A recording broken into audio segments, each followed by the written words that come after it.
네, 삼동 인터내셔널에서 근무하고 있는 김원성 교무입니다. 반갑습니다. 금일 제 발표 주제는 제가 출가의 차이와 차별입니다. 그리고 지금 이 자리에 참석하신 분들이 제가 대략 보니까 원불교에 대해서 굉장히 연륜이 다 깊으신 분들 같아서 내용은 굉장히 어렵지 않은 내용인데 문제의식을 가지고 좀 분석을 해봤습니다. 저희가 혁신을 얘기하면서 지금 출가와 재가가 차별이 있다, 차이가 있다, 이 점에 대해서 제 나름대로는 분석을 해봤는데 한번 같이 보시겠습니다. 처음에 이제 원불교 교단의 구조에 대해서 내용이 쭉 나와 있습니다. 원불교 교단은 아까 처음에 발표하신 발표자님 말씀하고 똑같이 단체로 돼 있고요. 모든 단체들은 목적이 있습니다. 목적이 없는 단체는 없고 다만 이제 그 형식을 사단으로 하느냐 재단으로 하느냐 그 차이가 있습니다. 그래서 만약에 어떤 단체에서 목적이 없다면 그건 단체라고 볼 수가 없습니다. 또는 그 단체의 목적이 이상한 대로 흘러간다면 그 단체는 굉장히 문제가 있는 단체로 변질되게 됩니다. 그래서 쭉 내용이 있는데 이제 원불교 교단의 목적은 여러 군데에서 나와 있습니다. 원불교 정전 안에 개교의 동기, 교법의 총설에도 나와 있고 원불교 교헌 전문, 그리고 제1조 종지, 제2조 목적, 이런 것들 통틀어서 저는 교조 정신과 교법 정신의 실현이 저희 단체의 목적이라고 생각을 합니다. 그리고 그 제가 이제 목적을 얘기하는 이유는 그 첫 번째 단락 마지막 부분에 보시면은 차이와 차별을 얘기하는데 어떤 그 복수의 대상을 차별할 때 그 차별하는 합리성의 기준이 바로 이 목적이기 때문에 이 목적에 대해서 분명하게 인식을 해야 된다고 생각합니다. 그리고 원불교 교단은 이제 차이와 차별에 따라서 저는 이 구조를 일반과 특별로서 봤습니다. 그래서 다음 페이지 넘겨보시면은 도식화를 한번 해봤습니다. 그래서 맨 상위에 보시면은 교조 정신과 교법 정신이 있고 그 목적에 따라서 교단을 구성하고 있습니다. 그래서 일반, 특별, 교도도 일반 교도와 특별 교도로 구분하고 있고 일반 교도 중에서도 일반 재가 교도, 특별 재가 교도 이렇게 구분이 되고 특별 교도인 출가 교도 같은 경우는 다시 또 예비 전무 출신에서 전무 출신, 그리고 그 전무 출신 중에서도 일반 전무 출신과 정남 정녀 특별한 전무 출신으로 나눌 수가 있습니다. 여기서 제가 드리고 싶은 말씀은 일반이라고 특별하다고 일반과 특별로 나눠진다고 해서 그것이 반드시 차별은 아니라는 얘기입니다. 일반과 특별은 다른 차이에 따른 구별일 뿐이지 그 차이를 곧바로 차별을 해서는 안 됩니다. 차별을 하기 위해서는 제가 큰 틀로 법의 등급으로 묶어놨습니다. 반드시 일반과 특별 그 차이에 대해서 차별을 할 때는 공부의 실력, 사업의 실력 이거를 총괄하는 법의 등급으로서 차별하도록 저희는 정전에도 명시가 돼 있고 교헌에도 명시가 돼 있습니다. 그러면 차이와 차별이 저희가 이게 현실에서 이렇게 구분하기가 만만치는 않습니다. 그래서 제가 좀 구분을 해봤습니다. 이 단락에 차이와 차별의 세분화라고 돼 있는데요. 여기서는 제가 평등을 얘기하고 있습니다. 우리가 흔히 차별의 반대말로 평등을 얘기를 합니다. 그런데 원불교에서는 이 차별을 다시 이분화를 시켜서 차별에는 합리적인 차별과 불합리한 차별이 있습니다. 그리고 원불교에서는 대종사님께서 불합리한 차별은 철폐를 시키고 합리적인 차별은 오히려 권장을 시킵니다. 근데 이 합리적인 차별을 뜯어 보면은 그 정의론에 있어서 분배적 정의하고 일치합니다. 분배적 정의의 그 핵심 구호는 같은 것은 같게 하고 다른 것은 다르게 하자입니다. 따라서 저는 대종사님 정신이 이 분배적 정의를 실현시키는 실질적 평등과 맞닿아 있다고 생각합니다. 다음 페이지 보시면은 차이와 차별을 도식화해 놨습니다.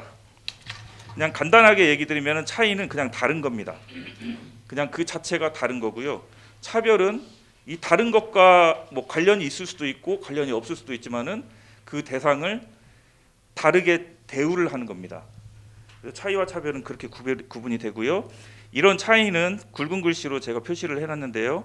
자연적이고 그리고 이것은 근본적으로는 대소유무의 이치에 따라서 구분이 됩니다. 그리고 이런 차이에 대한 것은 순차적으로 해결할 일이라고 생각을 하고요.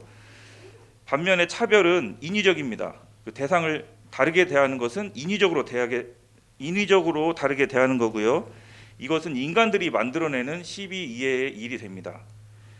그런데 이 차별을 할 때 원불교 교단 같이 분명한 목적이 명시되어 있는 경우에는 차별을 할 때는 반드시 합리성 판단을 해야 됩니다.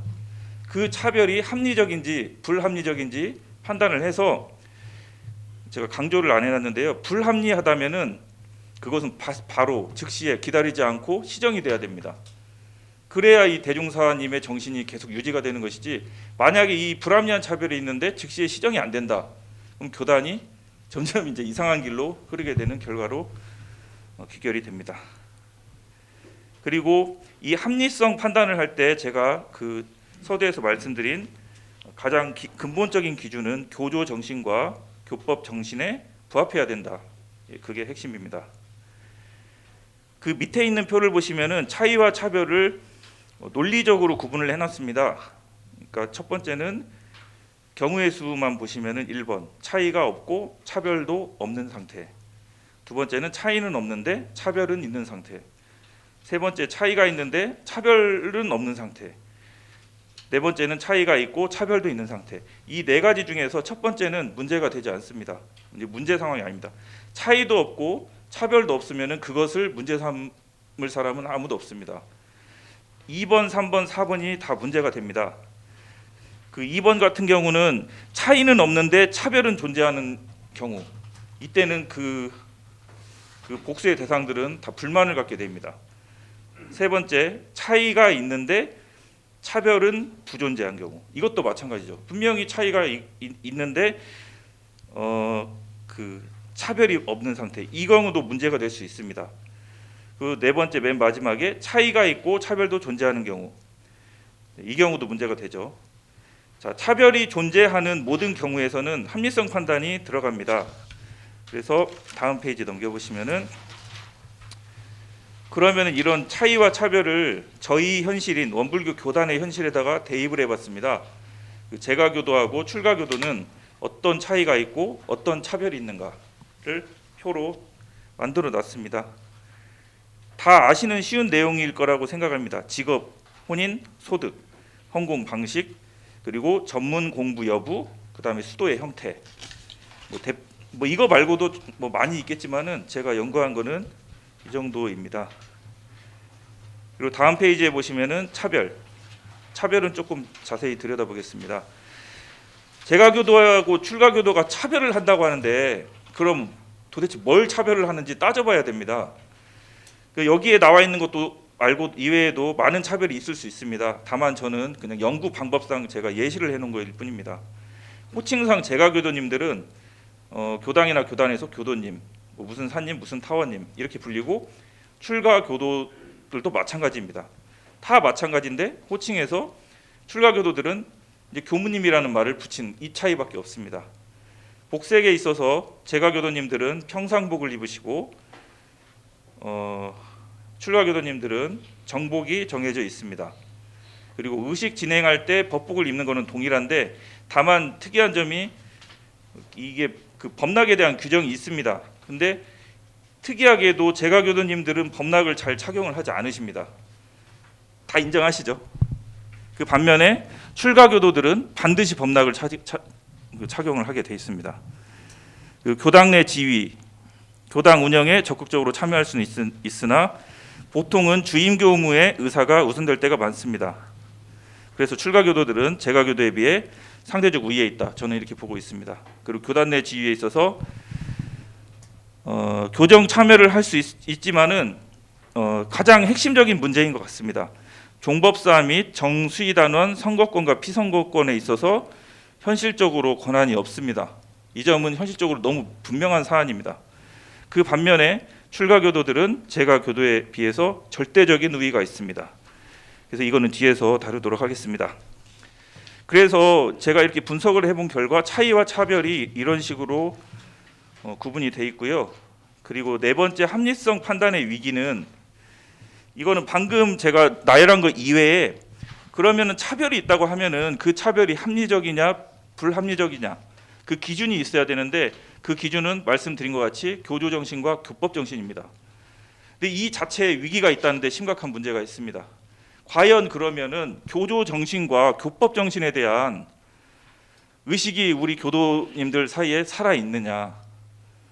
저는 그거를 좀 문제시하고 있습니다. 그래서 이거는 어떻게 보면은 굉장히 인간적인 모습이라고 볼 수 있습니다. 인간이 어떤 조직을 만들어 놓고 그리고 정신을 세우고 정신이라는 목적을 세우고 조직을 만들어 놓는데 시간이 흐르다 보니까 그 정신이 점점 쇠퇴하고 그리고 그 조직의 구성원들이 계급화, 권력화가 됩니다. 저는 이게 지금 이 극단적인 장면이 바로 작년에 있었던 그 전서패기 사태와 그리고 그 참 말씀드리기도 창피하지만은 그 수의단 후보 그 선거를 조작했습니다. 저는 이게 정말 충격적인 일이라고 생각을 하고요. 근데 지금 원불교 교단에 제가 이렇게 말씀드리는 근거를 지금부터 말씀드리겠습니다. 원불교 교원과 그 수의단원 선거 규정을 보면은 재가교도와 출가교도, 종법사와 정수의단원 피선거권에 대한 제한이 없습니다. 그런데 현실을 살펴보면 그러니까 현실적으로 재가교도인 종법사도 가능하고 재가교도인 정수의단원도 지금 법제상 가능합니다. 그리고 과거에는 그렇게 있어 왔습니다. 제가 교도님들이 정수의단원이셨었어요. 그런데 어느 순간부터 변질이 돼서 지금 현재에는 아예 원천 봉쇄가 되어 있습니다. 제가 교도님들은 정수의단원 진입 자체가 불가능합니다. 뭐 그 이유는 다 아시겠지만은 그 후보 추천 위원회가 전부 출가로 구성되어 있고 최근 몇 년 동안에 제가 교도님을 정수의단원 후보로 추천한 바는 없습니다. 그래서 이제 아주 이제 계급화가 돼버린 거예요. 이거는 저는 이 현상을 뭐 밑에 내용도 쭉 제가 서술을 해놨지만은 이 내용은 지금 현재 지금 일어나고 있는 현상들입니다. 그래서 저는 이거를 굉장히 심각한 문제로 생각을 하고요. 그 이유는 교조 정신하고 교법 정신에 맞지 않는 이유, 그 까닭이고요. 그 제가 전자에도 말씀드렸지만은 그러면은 어떤 현상과 틀어질 수는 있어요. 어떤 현실이 초창기에 있었던 규범하고 달라질 수는 있어요. 다만 그랬을 때 그 단체가 살아있냐 죽었냐를 판단할 때는 그러면 그 달라졌을 때 어떻게 처신하느냐에 있다고 저는 생각을 합니다. 합리성의 위기가 왔을 때는요. 합리성을 기다리면 안 돼요. 바로 즉각 수정을 해야 됩니다. 왜냐하면은 어떤 사람이든 간에 원불교에 몸담고 있는 모든 교도님들은 다 이거는 다 부정할 수 없는 사실인데 우리가 원불교 교도인 이유, 우리가 교단을 구성한 이유는 목적 때문이에요. 그리고 그 목적은 교조 정신과 교법 정신을 현실화하는 게 목적입니다. 근데 현실에서 우리가 그런 교조 정신을 위반하고 있다면은 그거는 교조에 대한 엄청난 배은 행위라고 생각을 합니다.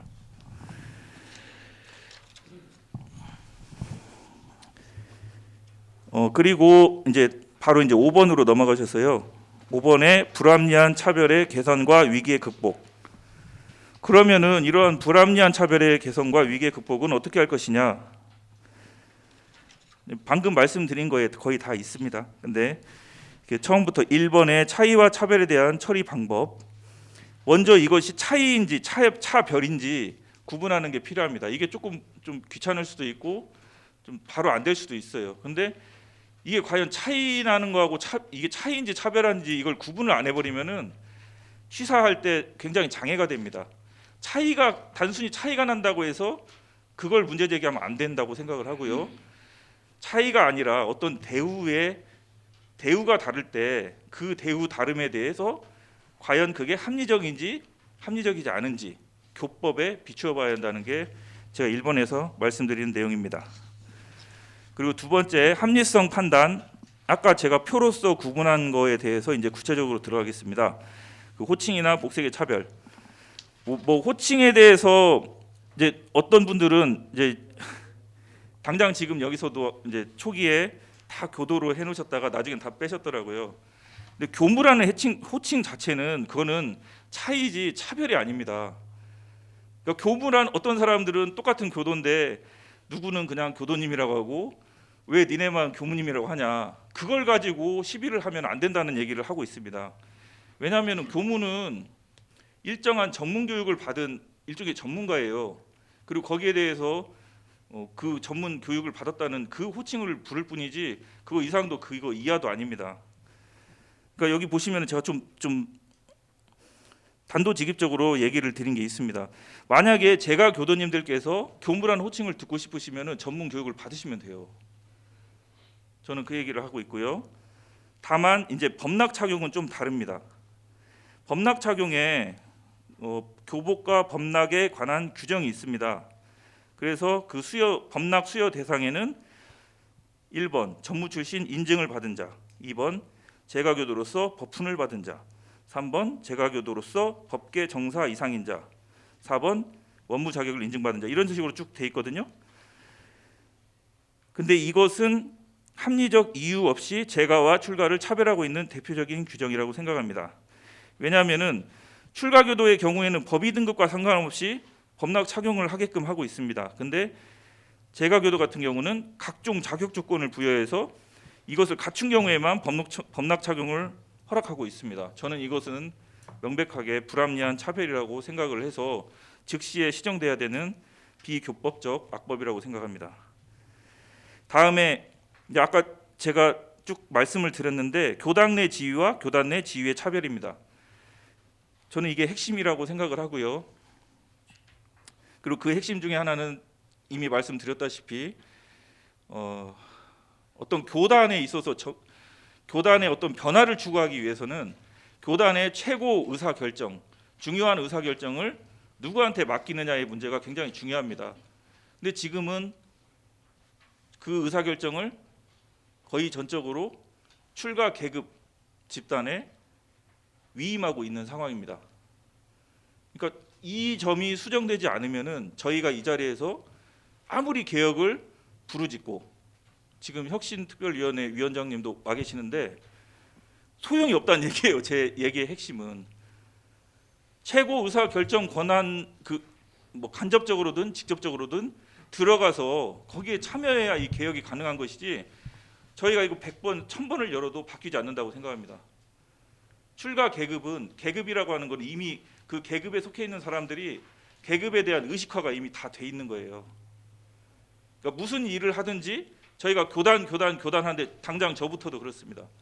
제가 교단을 생각할 때는 제가 교도님을 생각하지 않아요. 그냥 우리 교단이 할 때는 우리 중앙총부가, 우리 종법사님을 포함한 교무님들이 이렇게 생각부터 하는 게 그 계급입니다. 그렇기 때문에 이 자리에 계신 분들에게 제 마지막 부분에 보시면은 원불교 교헌 및 수의단원 선거 규정, 종법사 선거 규정, 중앙교의회 규정 등의 개정은 이거는 기다리고 미룰 일이 아닙니다. 당장 개정해야 될 일이고 이것이 저는 혁신 과제의 최우선이 되어야 된다, 그렇게 생각하고 있습니다. 그리고 결어에 되는 내용은 제가 이제 개인적인 감상담을 써놨습니다. 제가 작년에 사실은 제가 한 3년 정도 이제 가정사 때문에 휴역을 하고 작년에 제가 복역했는데 당장 터진 일이 지금 작년에 있었던 일들이고요. 제가 일들을 겪으면서 단적으로 깨달은 게 있습니다. 거기 보시면은 아프지만 소중한 경험을 통하여 깨닫게 된 확실한 깨우침은 단체로서의 원불교는 어떤 추상적, 이념적 존재가 아니라 구체적으로 교도 한 명 한 명이 모이고 그 교도들이 희사한 소중한 정제들이 한 푼 한 푼 모여서 이룩한 현존하는 실체라는 겁니다. 그리고 추상적인 이념, 그 정신이죠. 고고하여 훼손되지 않지만 욕망을 가진 인간들이 모인 조직은 얼마든지 오염되어 타락할 수 있다는 것입니다. 그리고 저는 현재 이게 타락됐다고 판단하고 있습니다. 그래서 여기 계신 분들이 좀 적극적으로 나서셔서 지금 이 당장이라는 말이 굉장히 중요한 것 같아요. 당장 행동을 취하지 않으면은 변하지 않습니다. 변하더라도 엄청나게 늦게 변합니다. 저는 지금이 정말 소중한 기회라고 생각합니다. 이상입니다.